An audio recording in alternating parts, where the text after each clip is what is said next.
Hi everyone, and welcome to the IELTS VIP Podcast. This is Chris Bell from IELTS Advantage, and you're very, very welcome. So the IELTS VIP Podcast is very, very simple.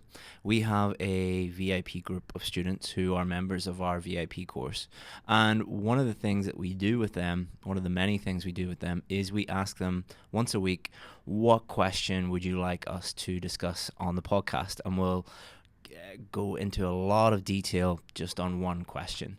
And we got a really interesting question this week, which was, what are the biggest myths about the IELTS test? And I thought this was a really interesting question because I've worked in many different fields. I've had many different jobs, and I've never experienced anything like the number of myths and misconceptions about this test.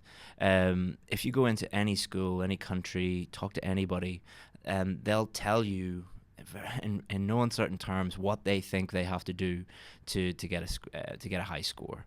And then you'll speak to another person and they'll tell you the complete opposite. And then you'll talk to another person and they'll tell you something completely different. And the reason why I want to talk about this is these myths, these misconceptions lower your scores. So if you believe any of these things, it might mean that it literally does lower your score, but it also can mean that you're focusing on something that doesn't really matter.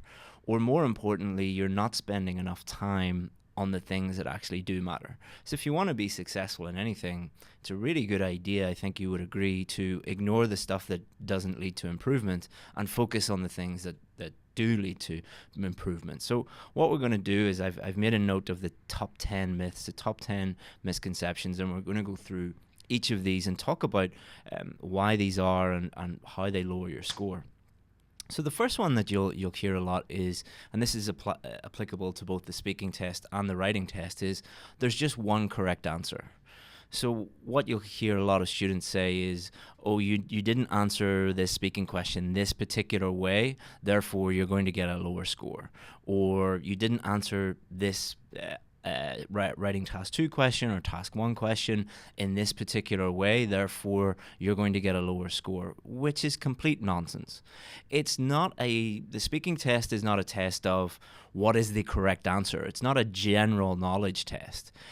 Same with the writing test. It's not a knowledge test or a quiz where there's like one correct answer.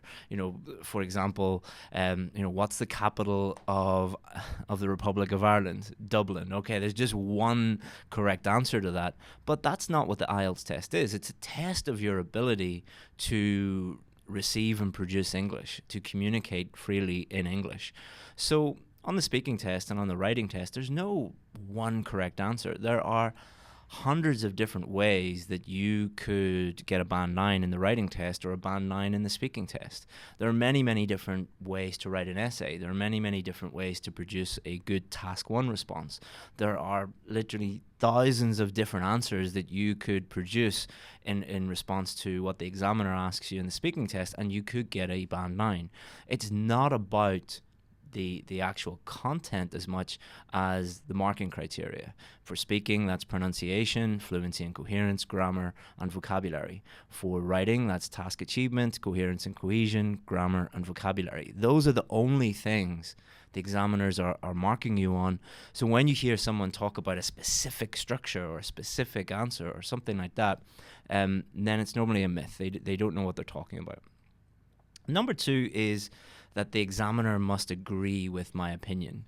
I've spoken to a lot of students, and especially when doing speaking tests, and they said, oh, did I get a low score because you don't agree with my personal opinion? Again, it's not a test of your opinion. And what the examiner could completely disagree with your opinion on something and give you a band 9. They could also completely 100% agree with your opinion on something and give you a band 4, because it's not about whether they agree with your opinion, it's about the marking criteria. For writing, again, grammar, vocabulary, task achievement, and coherence and cohesion. For speaking, grammar, vocabulary, fluency, and coherence, and pronunciation. Those are the only things that they are thinking about. They're not thinking like, do I like this person? Do I agree with them? Like, that just doesn't exist. So don't worry about that. Worry about the marking criteria. And you'll hear me saying that a lot.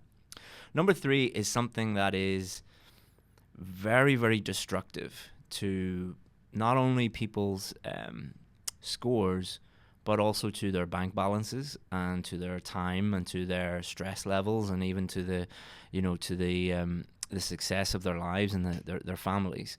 Which is, some testing centers, whether that is a particular center within a city or within a country, or IDP or British Council, or I've even heard of some people flying to different countries because they think that certain test centers give better marks, they're easier than other test centers. I even had one student who flew from Turkey to Vancouver in Canada. That's not a lie. That is, I thought it was complete nonsense when I heard it, and then I spoke to the person one-on-one after they joined our course, and it was amazing. I said, like, you did what? And they said, yeah, because my cousin did the test there, and they're not very good at English, and they got a band 7, so that test center must be very easy, so I went there. It's like, no. And they spent, I think it was $2,000, traveling there and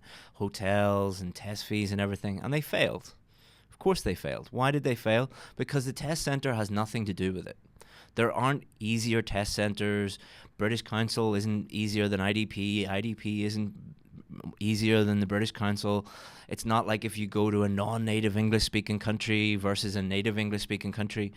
Examiners are all trained in the exact same way. They're using the exact same marking criteria. If somebody gets a good score, it's because they deserve that score. If you get a lower score, it's because you got a lower score. So what you need to do is you need to improve your ability. You do not need to go to a different place to do it in. Okay, so that's really, really important that you realize that.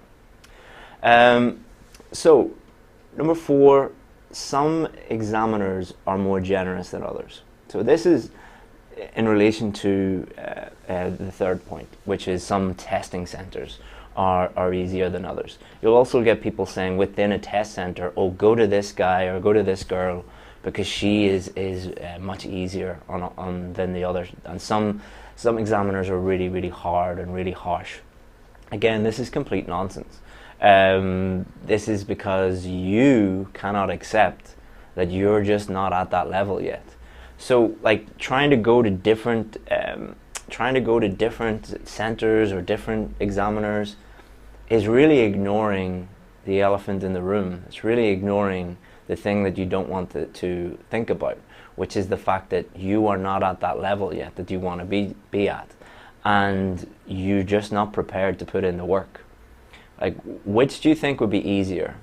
Like, this is what I said to that student who I spoke to before. Fly from Turkey to Vancouver and spend $2,000 and weeks of wasted time while you wait for your results? Or would it have been better if you just find a really, really good teacher, pay them a fraction of that cost, and work really, really hard? Which one do you think is more likely to result in success? Do you think it's more likely to be someone who believes in these myths, or someone that actually puts in the work and gets to the level that they need to be at? Again, it's not the examiner, it's not the test center, it's you. It's all about you. They're testing you. So they're not subjective, they're very, very objective. Number 5 is the one that probably annoys me the most, because this is how people actually cheat you out of your money. And number 5 is that you can learn some tricks or cheats or hacks or secrets. Why does this annoy me so much? Because this is what a lot of schools and online courses and teachers do. Not all of them, some really great ones out there, but some of them, what they'll do is they'll tell you things like, join my course and I'll teach you band 7 secrets, or join my school and I'll teach you how to get a band 9 in 5 days, or some nonsense like that, or I guarantee you'll get a band 7. These people know nothing about IELTS. If they knew anything about IELTS, they wouldn't make statements like that, because it's impossible for 100% of people to join your course or your school and for all of them to get a band 9, and that's a fairy tale. Why do they do this? Because they're trying to cheat you. They're trying to get your money. They know that you are desperate to get these scores, and you will pay a lot of money to get the tuition that you're seeking.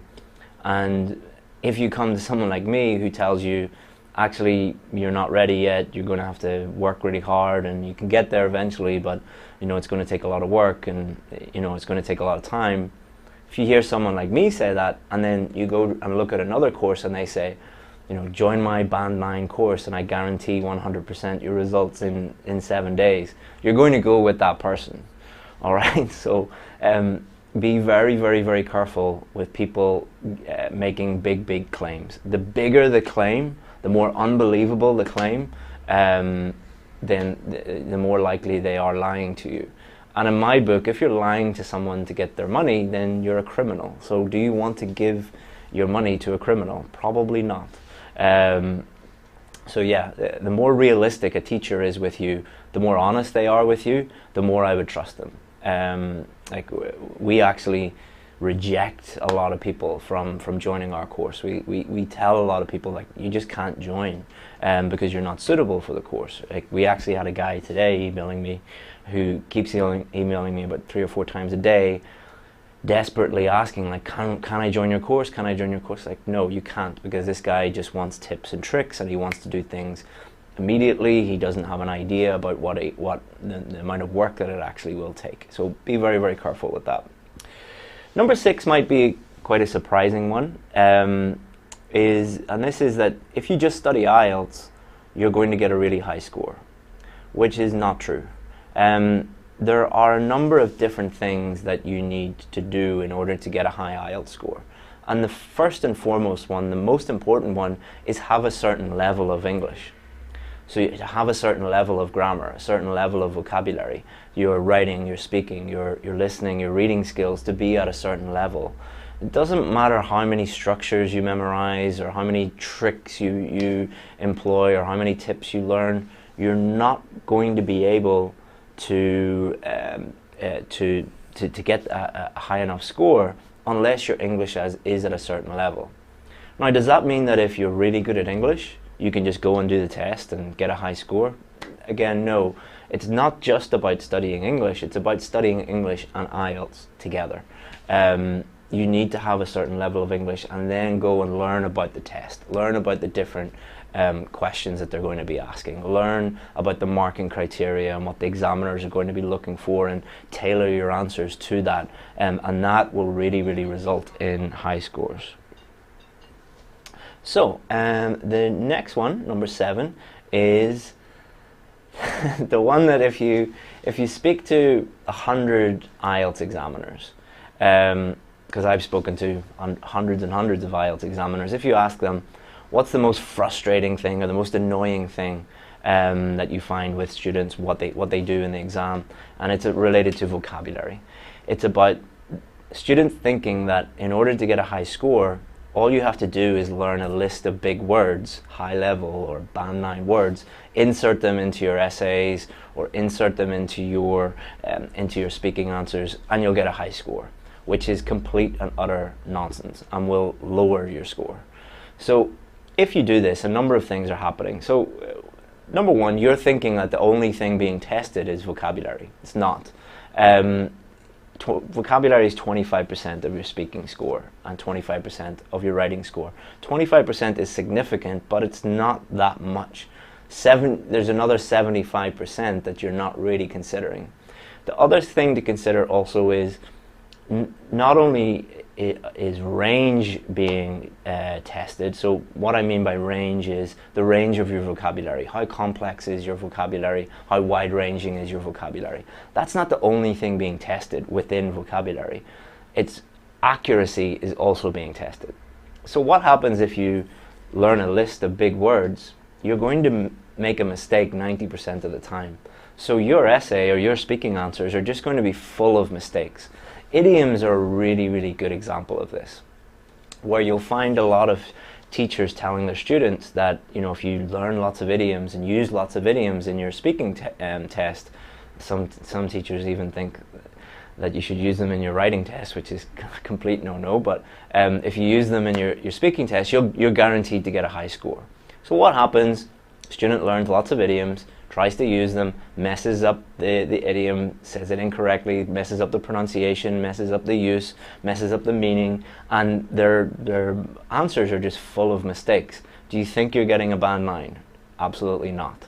Do you think you're even getting a band 7? No, you're not. You're going to get a low mark, because not only are you making lots of vocabulary mistakes, you're not actually answering the questions either. You're just thinking that it's an idiom test or a vocabulary test, not an actual speaking test. So, you know, it's a communication test. It's a speaking test, not a vocabulary or an idiom test like that. So number 8 is, this is probably the funniest one, how you greet the examiner in the speaking test, and how your body language and your eye contact and whether you smile at them or not, and your handshake and what you wear is going to influence your mark. It's not. All right. The test does not begin. The examiner does not start marking you until after that. All right. The part where you greet the examiner and say hello to them and show your ID and all those sort of things, that's not tested. All right. And how fair would it be for a person to judge you on your body language, your hand gestures, your eye contact, your clothes that you're wearing, your handshake? Would that be a fair test of your English? No. And that's why it's not considered. That's why they test your grammar, your vocabulary, your fluency, and your pronunciation. Only those things. I've been on YouTube, and I saw YouTube videos with millions of views on how to greet your examiner. Like that, it's not going to lower your score if you greet the examiner and smile at them and all of those things. It's not going to lower your score, but it might actually lower your score if you are spending more time watching YouTube videos on how to greet the examiner rather than actually improving your grammar or your vocabulary or your pronunciation or your fluency. So you've heard me say these things over and over and over again, and it's all about focusing on what matters and ignoring what doesn't matter. So, you know, be very careful who you listen to. Number 9, this is an understandable one. You'll hear a lot of people saying, am I getting a low score in the speaking test because I don't have an American accent, or I don't have a British accent? Or can I improve my speaking scores by developing a British accent or an American accent? No, you can't. They're not testing how British you sound. It's not a British test. They're not testing how American you sound. It's not an American test. Why would that be relevant? Does that mean someone from Australia or New Zealand or Ireland or Scotland or Wales, does that mean they would get a low score? Does that mean there's a particular British accent that's better than all the others? Like, which British accent are you talking about? Are you talking about the Manchester accent, the London accent, a Newcastle accent? Which one is better?